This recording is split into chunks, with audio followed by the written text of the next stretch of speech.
અને એક દીકરી રોતી રોતી આવી, ખોટું નીકળે માથું ઉતારી મારા મહાદેવના ચરણમાં નાખી દેવાનું. અમરભાઈ હા બાપા. પણ રોતી રોતી આવી ભાઈ, અને મને કે દેવના ઘરનો વખો આવ્યો છે ભાઈ. એટલે કીધું શું થયું ભાઈ? કે મારો ભાઈ હતો ને એને કદાચ નાગ આપડી ગયો છે. શું કહું છું ભાઈ?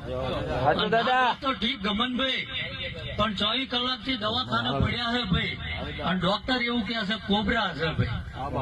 શું કહું? એટલે મેં કીધું ભાઈ દવાખાનાનો ઈલાજ થાય, હું શું કરું?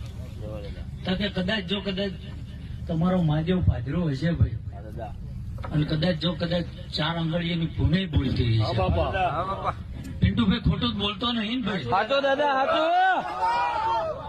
એટલે ગમનભાઈ દીકરીની આંખમાં જે ગમે એ નાચની હોય, મેં તો મારી દીકરી જ માની છે ભાઈ. એટલે એક આંખમાં શ્રાવણ અને એક આંખમાં ભાદરવો ગમનભાઈ. હાચો દાદા. એટલે આ આંગળું જઈને મારેથી રેવડાવવાનું નહીં ભાઈ. એટલે મેં મારા ધર્મના થાકેલો તો હતો, પણ મારા ધર્મના દીવા હું નજર કરી. કળિયુગ છે ભાઈ. હા બાપા. માણા પડકું ફેરવી લે, ધર્મ ના ફેરવે ભાઈ. રાત દાડો કદાચ તારી માળા ઝપી છે ભાઈ. સમયનું ભાન રાખ્યું નહીં, આવનાર ને કદાચ મોડો જવાબ નહીં લેવો.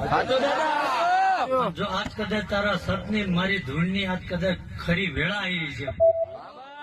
ગ્યામરભાઈ વધુ તો નતો બોલ્યો ભાઈ, પણ એ દીવા સામું જોયું અને એવું બોલ્યો ભાઈ કે કદાચ તું ઘરે પાછળ દવાખાને જઈને કદાચ પલંગે બોય અને જો કદાચ ઇન્દુ કાંડું ઝાલી ના તારો ભાઈ એવું કે ભોળા તો ઉરો